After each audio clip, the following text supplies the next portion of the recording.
when I'm able to understand, okay, that offended me, but did it offend me because it's more of just an insecurity within me? That maybe they're right. That maybe the person that said X about me is right. Thinkless. What are we not thinking enough about?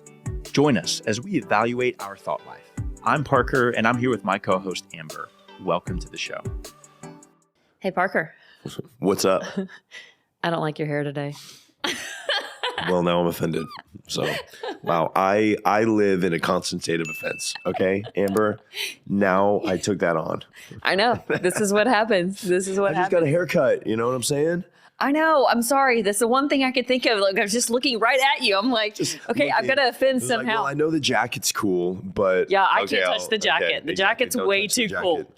Way too cool. One, it's a wife's gift, so that's amazing. It is. Two, designer that you know. We're not sponsored, and my sister-in-law actually works here. So she is my connection. I met the designer, great guy, but yes. Yeah. Thank you, Destiny is her name. Thank you, Destiny. Yes, that's right. Thank you for the jacket. It's amazing. So yes, thankless about offenses. Yeah. Thankless about offenses. Like, what are we not thinking enough about in our offenses? Now, I feel like people might be offended by us talking about how they are offended. Yeah. So I'm offended at you because you're telling me I'm offended. Yeah. And I think the society we live in right now, because everybody can just blow it up, blow up their offenses. Like at the minute they can just let it rip with their thumbs and they just let go all kinds of things. And then we walk around offended on the daily. And so what are we not thinking deeply enough about our offenses, and are we walking around offended on a regular basis, and how does that affect us? Yeah. So there's a story. Now, This is a biblical story. I love stories. And I know that you love Jesus and I love Jesus too. So there's a story where Jesus, he goes back to his hometown.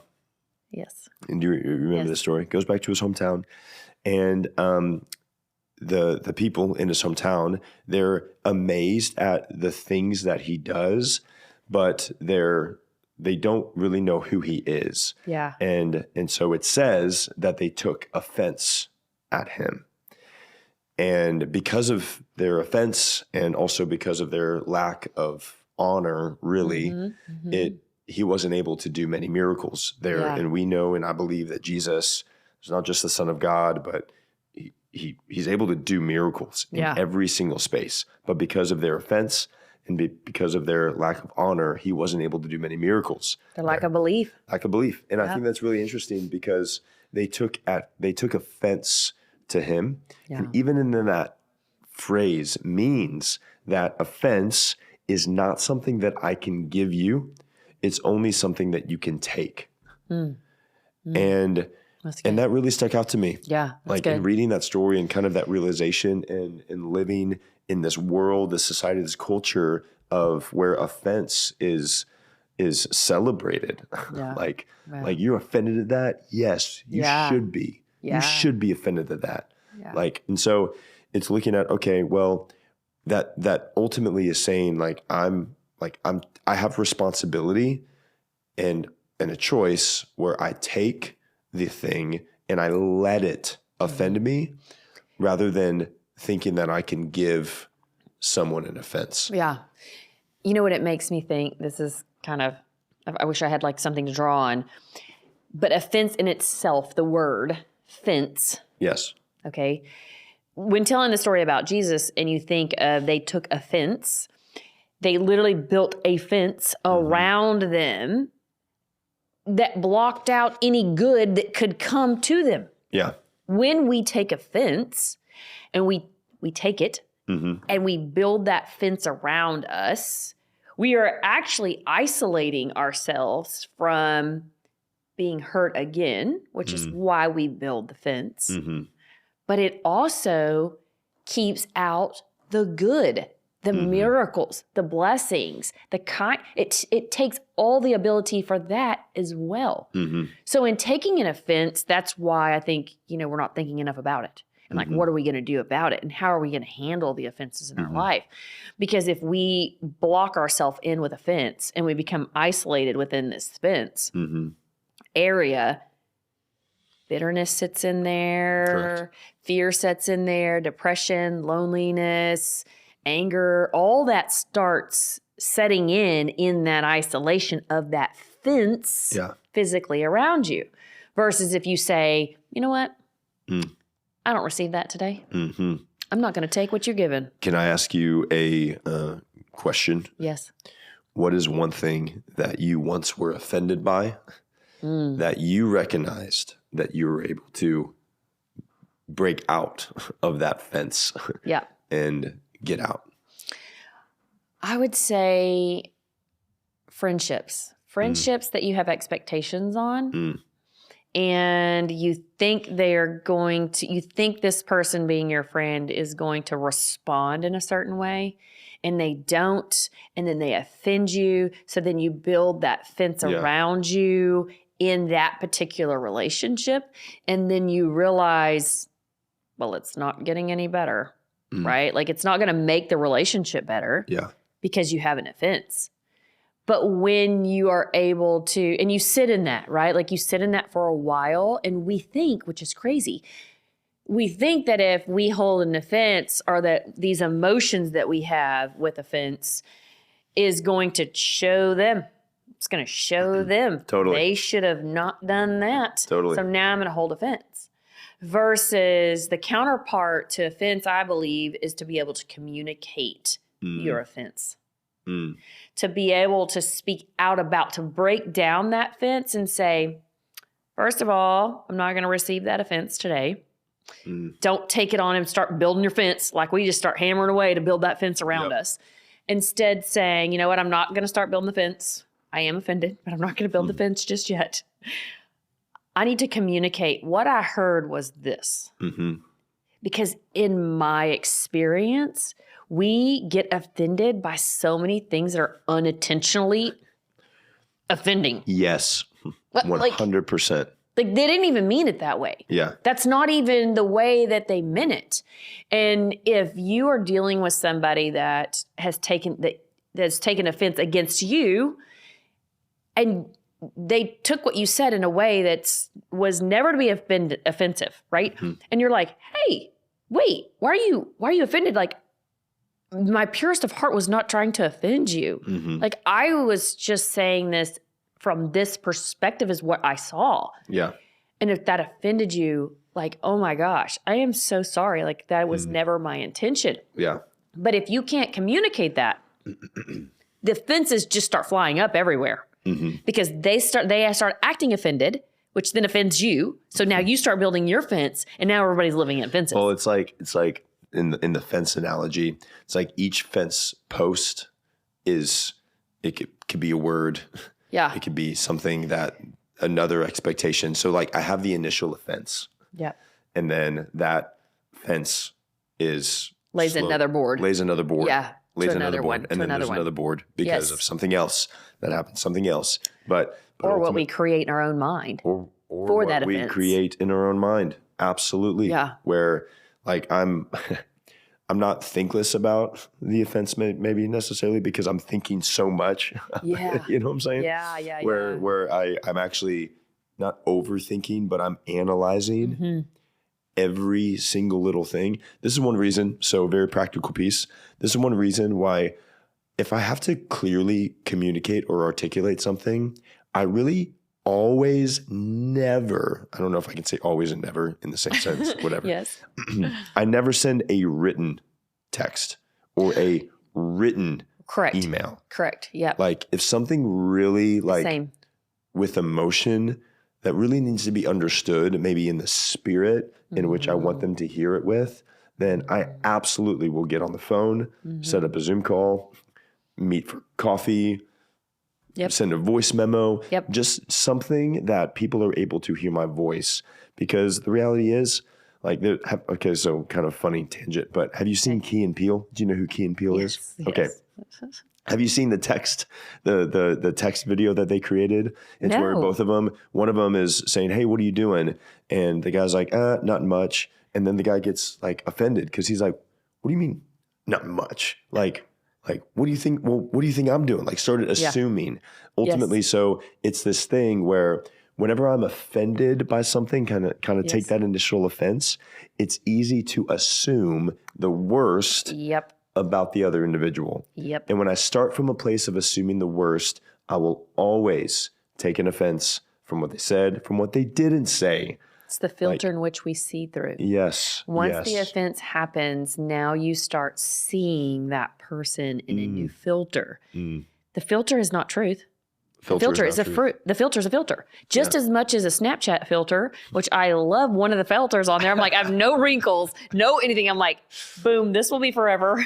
But I mean, it's, it's one of the, it's not truth. Yeah. It's not reality. Yeah. And the filters that we adapt, that we start seeing people through because of offense, if not communicated, can damage relationships permanently. Yes.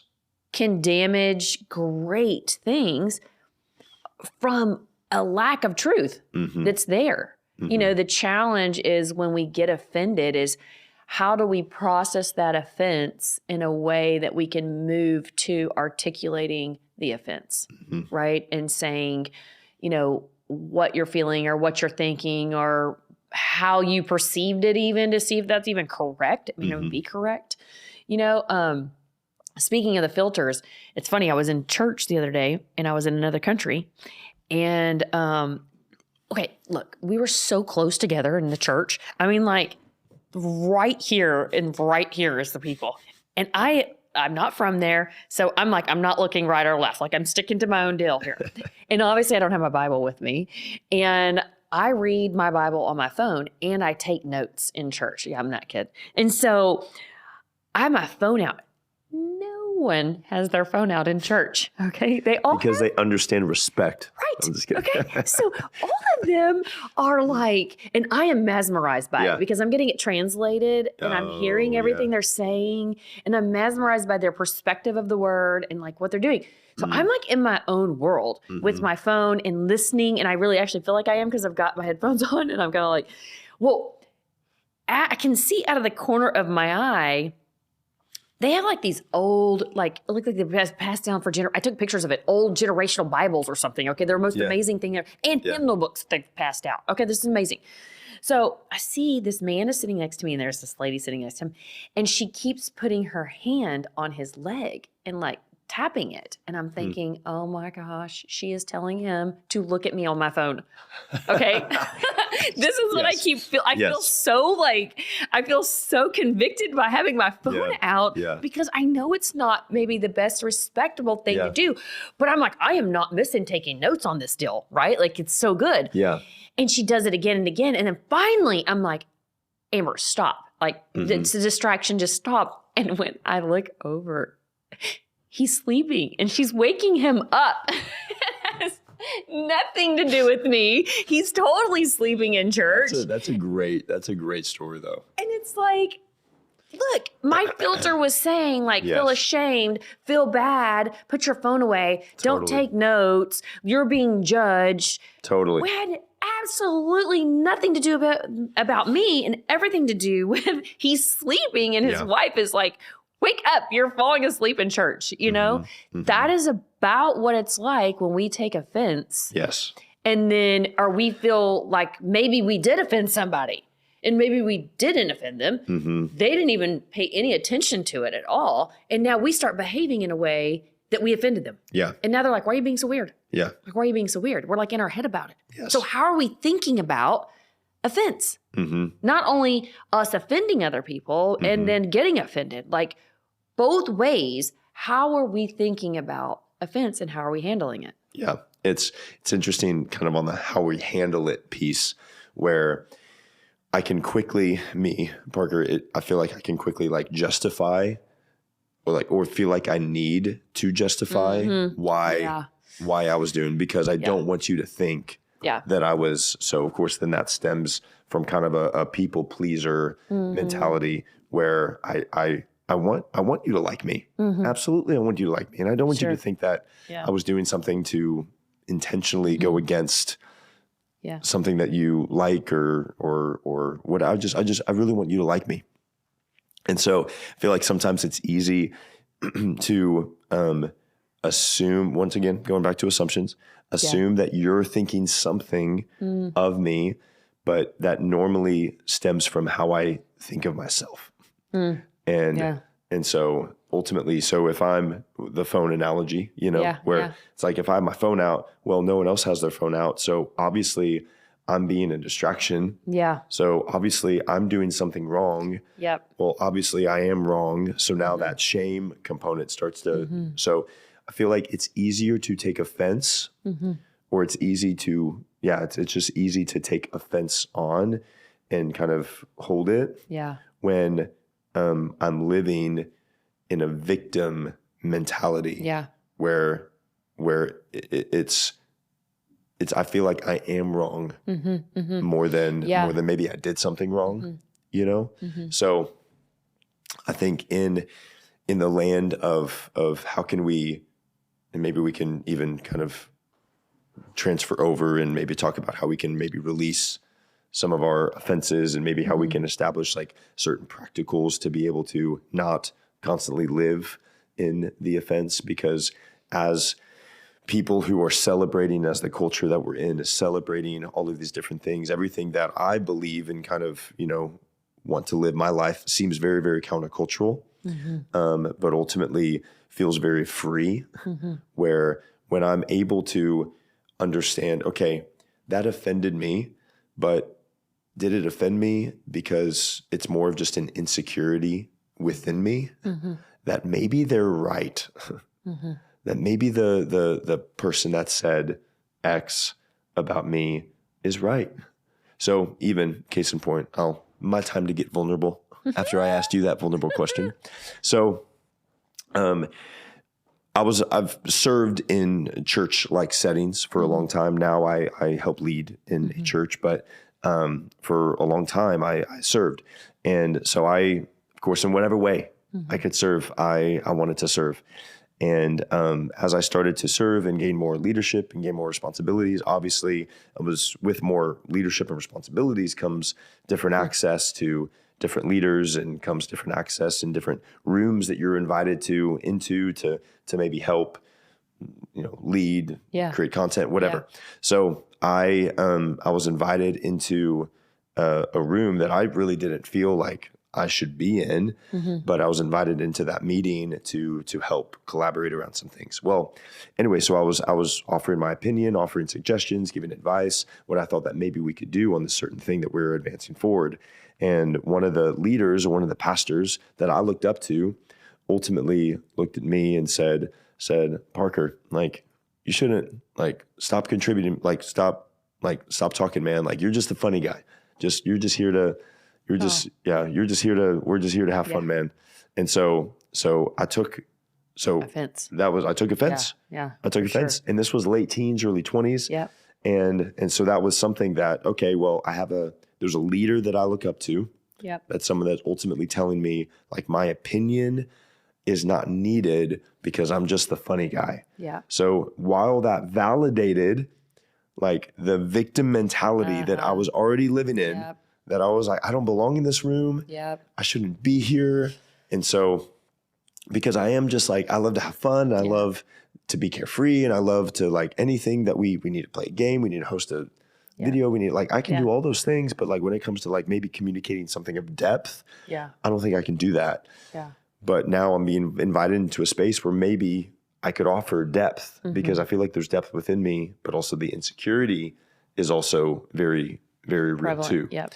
So anyway, so the moment that was said, I took the offense, but also I assumed not just the offense towards that person, but I took on more of the shame and the identity of, well, I am just the funny guy. So because that was spoken over me, but that was also a narrative I believed myself. And so it took, years of really working against that because those things were validated at different times too. Sure. Well, that mindset, that lie was validated. So Yeah. it was easy to take offense with something that I was already insecure about. Yes. And so I think it begs the question, like, what are those things that maybe hurt Yep. that you feel like, oh, like that stung? Yep. But how can we recognize that as more of just like, man, that's something that already I don't feel good enough in? How can I start to change the narrative Yeah. to be like, no. How do you get healing from that? Yeah. You know, that's one of the things that in offense where, you know, I'd said a lot that just don't take it personal. Like, just don't take it personal. It's so much easier said than done, though. There's so many things you say that I've said, just don't take it personal. But then I've also said, why do you think everything's all about you? Right? Yes. Like, why are you telling yourself it's all about you? Yes. Like, where's your own thought life? Like, just because I said this and you're offended, why does that become about you? Yeah. All I said was this has nothing to do with you. Yeah. And you took offense to it. That's because you're walking around unhealed.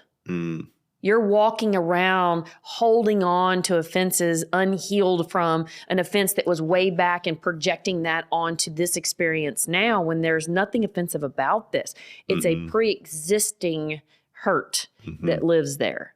You know, and that is what the fence building does. Yes. It isolates you into only seeing in your own little fence. You don't see outside of that fence. And so everything that comes in there looks the same, you know, and you're like, hey man, you got to take the fence down and you need to get some healing from that. And now we can have an open, honest conversation about, hey, you know, I hear what you're saying on this aspect, but I do believe that I have value to add here. And I would appreciate, you know, the respect in that matter. You know what I mean? It's like you're able, but you have to have had healing through offenses. So what have you been offended in? And what are you thinking about it? And how do you start a journey of healing in your offenses? You know, one of the things that I like to say in counseling all the time was, you know, Jesus told us that he forgives us like that. When we ask for forgiveness and we repent of our sins and we turn of them, we are forgiven like this. It is far as the east is from the west. It is no more, come my child, you are clean as white as snow. That's how he sees us. We don't come back the third time, fourth time, fifth time. Please forgive me, please forgive me, please forgive me. He's like, what are you talking about? God showed me the purest picture of forgiveness not too long ago. When he says, you are forgiven. So I would say in counseling all the time, forgiveness is a one and done deal. When somebody's offended you and you choose to forgive them, I'm going to forgive from the offense. Okay. You're not letting them go. You're letting yourself free. Okay. You're saying, I'm getting out of my for you fence. than it is for them. I'm going to get out of my fenced lot. Okay. And I'm going to live in the world again. Okay. So I'm going to bust that down and I'm going to forgive you. Okay. Not if you deserve it. Just saying you're forgiving somebody doesn't mean that you accept the choice they made. For sure. But it just is saying inside of me, I'm taking the fence down because I don't want to live in this fence. Now, the fence is down. You can choose to build the fence again by thinking the thoughts, behaving the same way, and doing it all over again and put yourself back in the fence. God didn't do any of that. Nobody did any of that. Nobody else hurt you again. You chose to put yourself back in the fence. Okay, so we can do that. But if you just choose not to put the fence back up, even though the fence has come down, you now still have to heal and walk outside that fence, trust again, love again, be vulnerable again. You have to go through all of those things. That's where your prayer has to turn to, Lord, thank you for allowing me to give forgiveness as you have forgiven me immediately, but heal me for my offenses. Heal my emotions, heal my brokenness, heal my wrong beliefs, heal my brokenness inside of me. So that I can walk out of this whole and full and be a product of something good in this world. You know, it changes how we handle offenses when you know that's an opportunity that you have that available to you to say, okay, I'm not going to put everything inside he's going to want to put those boards back up. I mean, it's just what we do, but it's miserable inside that isolation. You don't have the fullness of life. You know, you just don't live in the fullness. You don't even see clearly. Just think of, I know we've all been in a backyard that's fenced, right? and you're like looking through the cracks, of the fence. And then, the dogs that look through the little hole and their like little noses through the hole and stuff. That's what it's like. Yeah. Like you're living life looking through that. And when somebody kicks a board, you're like, hey, because you don't know what they're doing. You don't know if they're trying to get in to hurt you or if they're actually trying to break it down for you. Totally. You're like, somebody kicking the boards, like, I'm just trying to let you out. Like, aren't you tired of being in there? And that can be kindness.